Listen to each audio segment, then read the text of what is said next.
દોસ્તો, મારી ગુજ્જુની મોજ ચેનલમાં આપનું સ્વાગત છે। આજનો વિડીયો આપણે નવો લઈને આવી ગયા છીએ। આજના વિડીયોમાં વાત કરશું કે હજુ લગ્ન પૂરા નથી થયા, કોના લગ્ન છે, કેવા લગ્ન થયા, બધા લોકો રાસ ગરબા માટે કેવા તૈયાર થયા, કોને કેવા કપડાં પહેર્યા અને મામેરું કેટલું આવ્યું, કોના ઘરેથી મામેરું આવ્યું, તે બધી જ માહિતી મળશે તમને મારા આ વિડીયોમાં। તો દોસ્તો, વિડીયોને જરા પણ સ્કીપ કર્યા વગર અંત સુધી જોજો। મારી ચેનલ પર નવા હોય તો ચેનલને સબસ્ક્રાઈબ કરવાનું ભૂલતા નહીં દોસ્તો। તો જુઓ, મંડપ બંધાઈ ગયો છે અને બધા જ ઘરના લોકો તૈયાર થઈ ગયા છે। ઉષા ભાભી તૈયાર થઈ ગયા, પાર્વતી ભાભી અને શિલ્પા ભાભી પણ તૈયાર થઈ રહ્યા છે। ફાઇનલી હવે બધા તૈયાર થઈ ગયા છે। પૂનમ ભાભી, કિંજલબેન બધાએ મસ્ત મજાની કડક સાડીઓ પહેરી છે। તમને આ બધામાંથી કોની સાડી સૌથી વધારે અને બેસ્ટ ગમી તે મને કહેજો। કાજલબેનની સાડીનો કલર બહુ મસ્ત છે। હવે ગણેશ સ્થાપનાની વિધિ થાય છે। બપોરે 3 વાગે મુહૂર્ત હતું, તો એ પ્રમાણે ગણેશજીની સ્થાપના થાય છે।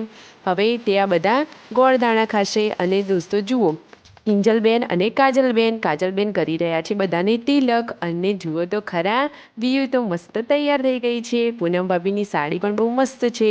તે ઘરના કામ પરવારી રહ્યા છે અને અચાનક ઘરે આવી ગયા સબસ્ક્રાઈબર। આ સબસ્ક્રાઈબર આવ્યા હતા ગાંધીનગરથી। તેમના જોડે બધાએ મુલાકાત લીધી। હવે તેઓ તેમના ઘરે જાય છે। ફાઇનલી હવે આવી ગયું છે મામેરું। તો મામેરા આવી ગયા છે મામાના ઘરેથી। બધા તેમના વધામણા કરી રહ્યા છે દોસ્તો।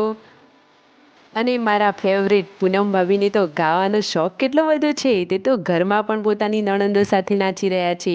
કાજલબેન, કિંજલબેન અને પૂનમ ભાભી એસીવાળા રૂમમાં ધૂમ મચાવી રહ્યા છે નાચવાની। અને જુઓ, શિલ્પા ભાભી હવે બાળકો માટે વાટકીમાં ખાવાનું લઈ ગયા છે। જમણવાર ચાલુ થઈ ગયો છે। તો તમે જોઈ શકો કે પૂનમ ભાભી, પાર્વતી ભાભી અને કિંજલબેન બધા જ લોકો હવે આવી ગયા છે જમવા માટે। જમવામાં મસ્ત મજાનું દાળ, ભાત, શાક, પૂરી છે। કિંજલબેનની થાળી હજુ સુધી ખાલી કેમ?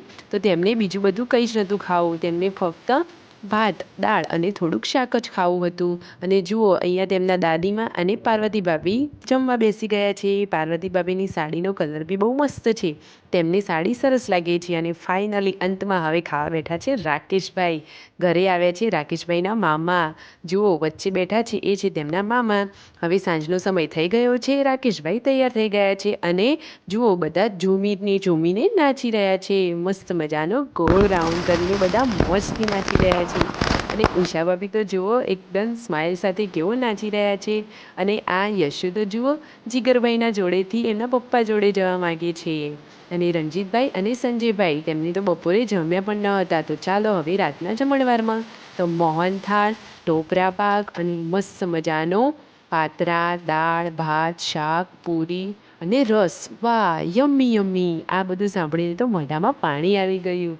તો દોસ્તો જુઓ, બધા લોકો હવે જ ફાઇનલી જમવા બેસી ગયા છે। અને કિંજલબેન અને જીગરભાઈ આવ્યા છે। જમાઈ પહેલી વાર આવ્યા છે લગ્નમાં। તો જુઓ તેમના વધામણા।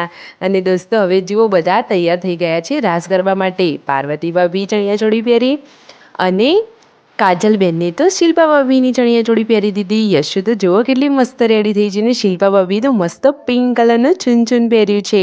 આ છે જમવાની ફૂલ ડીશ। આ રાકેશભાઈએ જમી લીધું। હવે ફેમિલીના બધા જ લોકો જમવા બેસી ગયા છે। યશુ તો જુઓ મસ્તી કાઢી રહી છે। અને ફાઇનલી રાસ ગરબા ચાલુ થઈ ગયા। તો ચાલો રાસ ગરબામાં નાચવા માટે। તો કાજલબેન, કિંજલબેન, પાર્વતી ભાભી, શિલ્પા ભાભી અને નવા વહુરાણી એટલે કે ભૂરી ભાભી બધા જ લાઈનમાં જોડાઈ ગયા છે। ગરબામાં નાચવાની મજા પડે। તેમના મમ્મીએ પણ મસ્ત સાડી પહેરી છે। શિલ્પા ભાભી અને રાકેશભાઈ જોડે જોડે મસ્ત નાચી રહ્યા છે। બધા જ લોકો ઝૂમી ઉઠીને નાચી રહ્યા છે। લગ્નમાં રાસ ગરબામાં ગાવાની તો મોજા પડી જાય। એકદમ મોજથી બધા નાચે છે। ફૂલ વિડીયો જોવો હોય તો ઠાકોર ફેમિલી બ્લોગ ચેનલને સબસ્ક્રાઈબ કરવાનું ભૂલતા નહીં દોસ્તો। તેમના મમ્મી તો બેઠા બેઠા ગરબા જોઈ રહ્યા છે। તેમને તો થોડી ઊંઘ પણ આવી ગઈ છે। હવે જુઓ, જીગરભાઈ ને કિંજલબેન બધા તો જોડે જોડે ગરબા ગાઈ રહ્યા છે। હાલ તો ન્યૂ કપલ કહેવાય ને। પૂનમ ભાભી તો જુઓ મસ્ત સાડી પહેરી છે। પહેલાં ચણિયાચોળી પહેરી હતી, પણ તે સંજયભાઈને ના ગમી એટલે પછી એમને સાડી પહેરી લીધી। મસ્ત દરબારી સાડી પહેરી છે યલો કલરની। હવે સંજયભાઈ અને કિંજલબેન અને કાજલબેન બધા મસ્તીથી નાચી રહ્યા છે। કાજલબેનને તો જુઓ ગાવાનો કેટલો શોખ છે। ઝૂમી ઉઠીને મસ્ત ગોળ ગોળ રાઉન્ડ મારીને નાચી રહ્યા છે। હવે ફેમિલીના કાજલબેન, પૂનમ ભાભી અને શિલ્પા ભાભી બધા લોકો ગોળ રાઉન્ડ કરીને નાચી રહ્યા છે। બાય બાય દોસ્તો, મજા પડી ગઈ।